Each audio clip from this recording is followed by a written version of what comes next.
তোমার হাতের নিশানা লক্ষ্য করছিলাম প্রতাপ। ফসকে গিয়ে ভালোই হয়েছে, নইলে বিপদে পড়তে। মানে? মানে চট করে অত মাথা গরম করে তো ঠিক নয়। তুমি মেন্টালি এক্সাইটেড আছো। আমার সঙ্গে চলো, আমি তোমাকে ওষুধ দেবো। চলো না, চলো। শিবানী, ইনি হচ্ছেন প্রতাপ নারায়ণ সিংহ, রাজবাড়ির বড় কুমার। এই মেয়ে আর আমি, এই নিয়ে আমাদের ছোট্ট সংসার। ওর মা মারা যান তখন।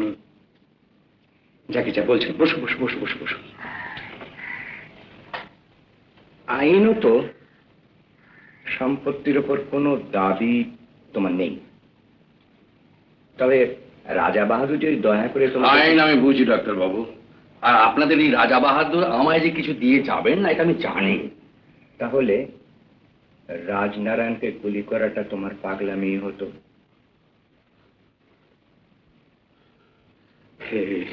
এই লোকটা আমার মাকে ঠকিয়েছে, আমার মায়ের সারা জীবনটা নষ্ট করে দিয়েছে।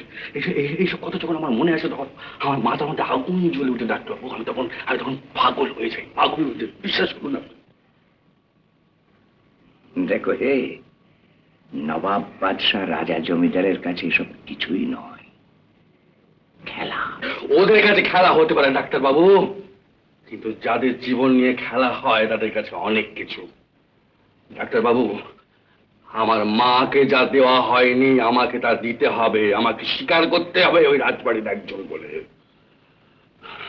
আমি যারও সন্তান বলে সমাজ আমার দিকে চেয়ে চেয়ে হাসবে, বিদ্রোহ করবে, আমি কিছুতেই সহ্য করবো না। আর যদি তা না দেয় আমি আমি জোর করে আদায় করে নেবো। আমি স্বীকার করাবো যে হ্যাঁ আমি ওই রাজবাড়ির একজন। যদি কথা দাও তৃতীয় কোনো লোক জানবে না, তাহলে আমি তোমাকে একটা কথা বলতে চাই। কি বলুন? যদি চাও আমি তোমাকে সাহায্য করতে পারি। কিভাবে? যেভাবে তুমি চাইবে। আমি রাজবাড়ির বিশ্বস্ত কর্মচারী, আমি তোমাকে ভেতরের অনেক গোপন খবর দিতে পারবো। তাতে আপনার লাভ আছে আছে আছে, নিশ্চয়ই লাভ আছে। কিন্তু প্রতাপ, তার আগে তোমার আমার ভেতরে আমার একটা রিলেশনশিপ গ্রো করার দরকার, যাতে কেউ কাউকে বিট্রে করতে না পারে। বেশ, তাই হবে। তাহলে আমার মেয়েকে তুমি বিয়ে করো। ও তাই বলুন। তাহলে এই লাভের উদ্দেশ্য নিয়ে আপনি আমাকে সাহায্য করতে চাইছেন? না,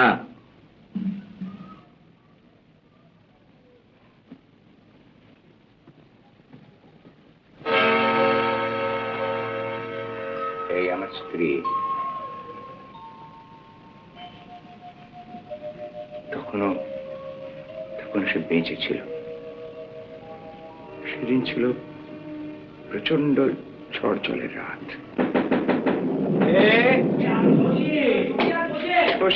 দুঃখী ব্রজের কি ব্যাপার এত রাত্রে? কি হয়েছে? আপনাকে এখনই আমাদের সঙ্গে যেতে হবে। আগে রাজাবাদের হুকুম। কোথায় রাজাবাদের হুকুম? পাশের গায়ে। আগে নবীন মোড়ল আছে না, সে বড় অসুস্থ হয়ে পড়েছে। কাল সকালে গেলে হয় না?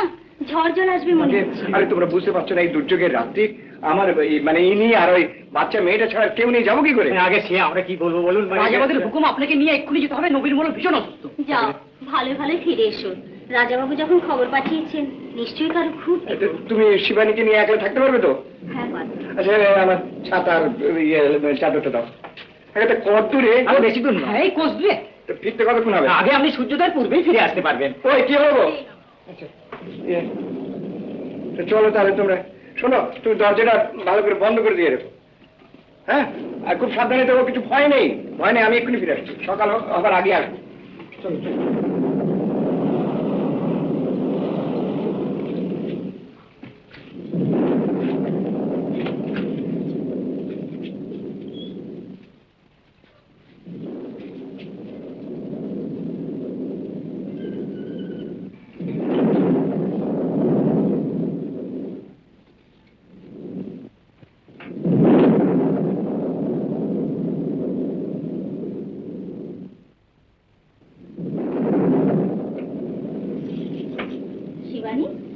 ঠিক করে শোতো মা।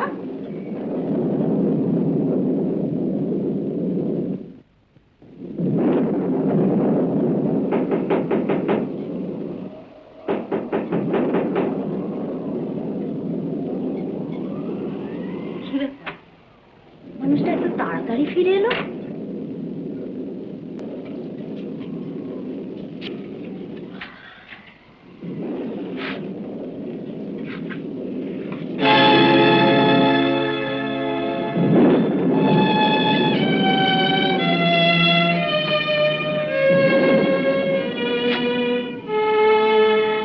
আমাকে চিনতে পারছো?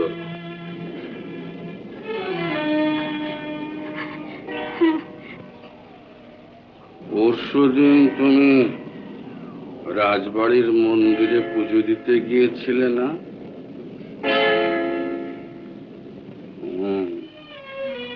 সেদিন তোমাকে দেখে আমার শরীরটা কিরকম গড়ে উঠেছিল।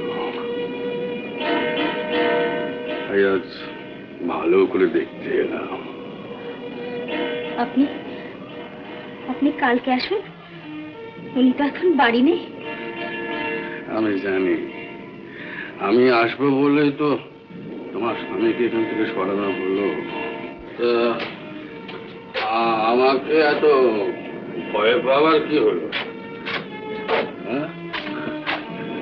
কাছে এসো না, কানে কানে দু চারটে মিষ্টি মিষ্টি কথা বলবো, তারপর চলে যাবো।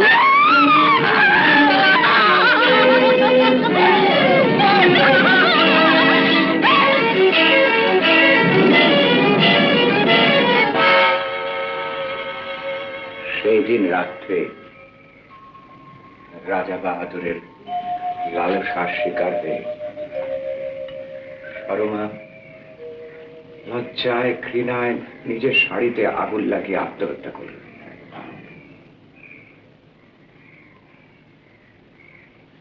এটাই হলো তোমাকে সাহায্য করার আমার কারণ। আমি দেখুন, আমি একটু ব্যাপারটা ভালো করে ভেবে দেখি, আপনাকে পরে জানাবো। শিবানী, বাবা মা, এই কি ভদ্রলোক তো কিছুই খাননি, তুমি দেখলে না? দাসুর মা, এগুলো নিয়ে যাও তো। ছেলেটিকে কেমন দেখলি রে? বারে অতটুকু দেখে বুঝি কারোর সম্বন্ধে কিছু বলা যায় বাবা? আমি তোর বিয়ের কথা ভাবছিলাম রে। বারবার বলেছি না তুমি ওসব কথা ভাববে না, আমার মোটেই ভালো লাগে না। ছেলেটি ভালো, শিক্ষিত, ওর সঙ্গে তোর বিয়ের ব্যবস্থা করছি। একটা কথা বলবো বাবা? বল। রাজবংশের ছেলেরা কিন্তু কখনো ভালো হয় না। না না না না না রে, এই ছেলেটি ভালো, তুই সুখী হবি। মাঝে মাঝে তোর জন্য আমার বড় ভাবনা হয়।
ওষুধ পাওয়া দায়, মনটা আমার মাতাল হতে চায়।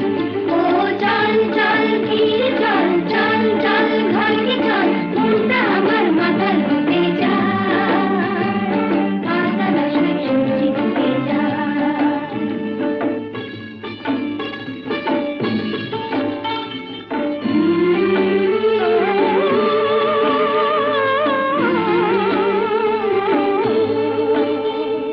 ময়নায় আছে তারে, কত বোঝায় তারে, মনটা থেকে মনের মানুষ নাই।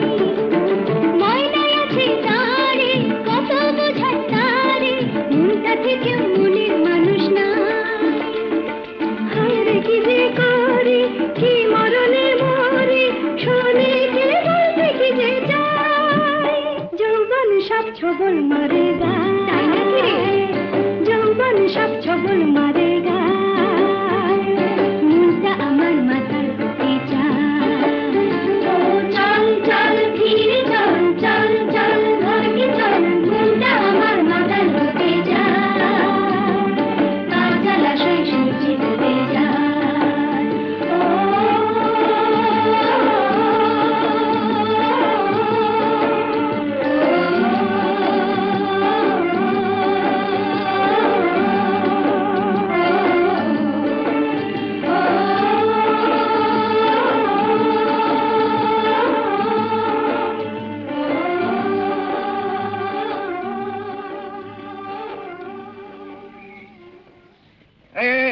এই মেয়েটা শোন শোন শোন,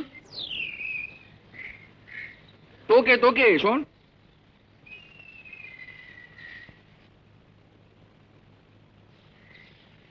বলেন বাবু, আরে ওই মেয়েটা কে রে?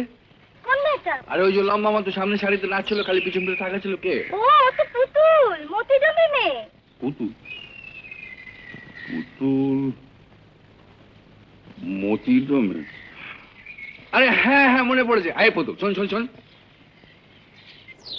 শোন, এদিকে শোন না, এদিকে আয় না।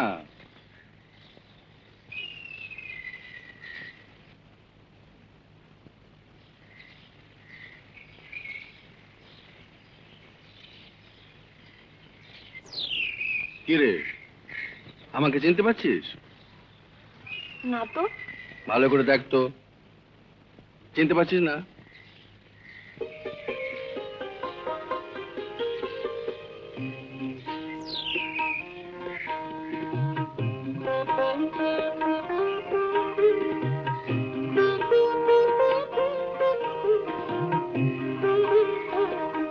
কি রে,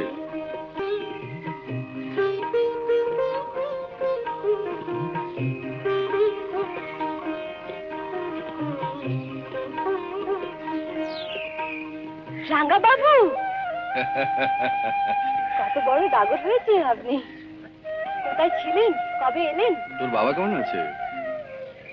যা চাল হয়েছে স্বর্গে গিয়েছে। চলেন আমার বাড়ি, সব কথা বলবো, সব কথা। চলেন চলেন চলেন দাদাবাবু।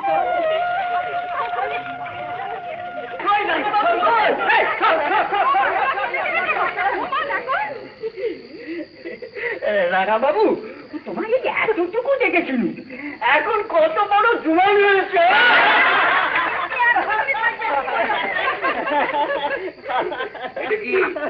রাজবংশের কেউ এলে এটা দিতে হয়, এটা হচ্ছে নিয়ম। এই বাপ ঠাকুরদার আমল থেকে এটা চলে আসছে তো, মানে এটা নজরা। কিন্তু এইসব নিয়ে আমি কি করব? আমি এসব নেব না।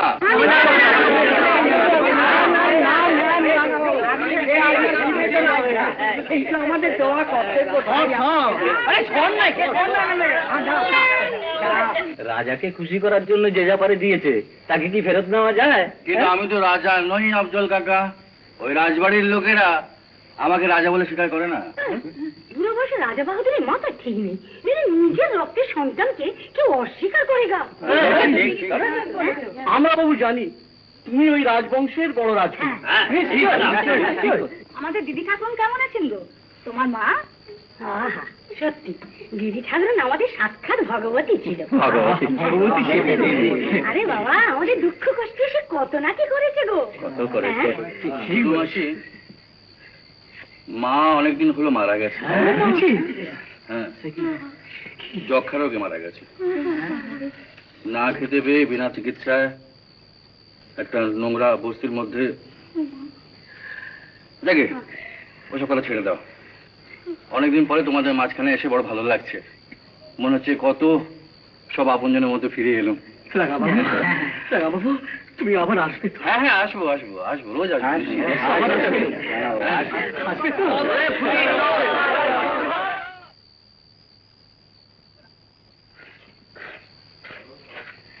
ও লাবু, চম্পা, কেন? একটু কাটি দাদা কাটি কেটে নিয়ে ভালো করে রান্না করে বাবু খাবে।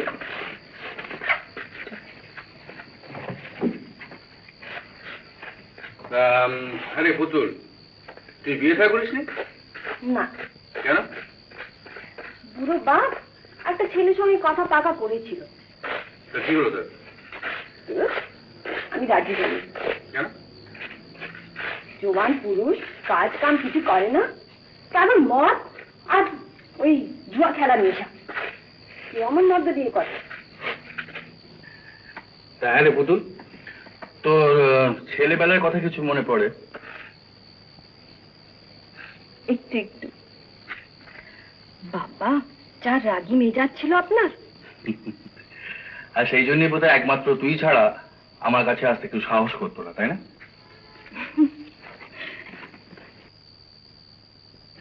এবার পরবের সময় আসতে হবে রাঙা বাবু। নাচ দেখাবি তো? আমি নাচ জানিনি। হ্যাঁ, তাহলে আসবো না। আসবে না? বাড়ি গিয়ে জোর করে ধরে আনবো না? থেকে দেখা যাবে। আমরা সবাই মিলে জোর করে ধরে আনবো। আসতেই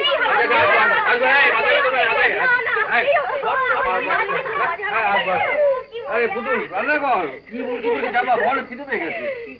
প্রতাপের ময়নামতি থেকে চলে যাওয়াই ভালো। আমার চিন্তা হয় আপনার অবর্তমানে সম্পত্তি নিয়ে না ঝামেলা করে। আজকাল আইনের বই টই নিয়ে পড়াশুনো করছে। লাশ গুম হয়ে গেলে আইনের বইগুলো সঙ্গে দিয়ে দিও। জ্ঞান তো তিনি সমস্ত সম্পত্তি রাজনারায়ণকে লিখে দিয়ে যাচ্ছেন। আমার সম্বন্ধে কিছু শুনেছেন? না, এ উইল সই হতে আমি দেব না। কারো 7 দিনই আমাকে ফাঁকি দেয়। কত মাস ভাড়া পায় রাজনারায়ণ? তার কিছু ঠিক আছে? কোনো মাসে 500, কোনো মাসে 700, কোনো মাসে 1000, কোনো মাসে 1200। তাহলে আমি মাসে 250 কেন?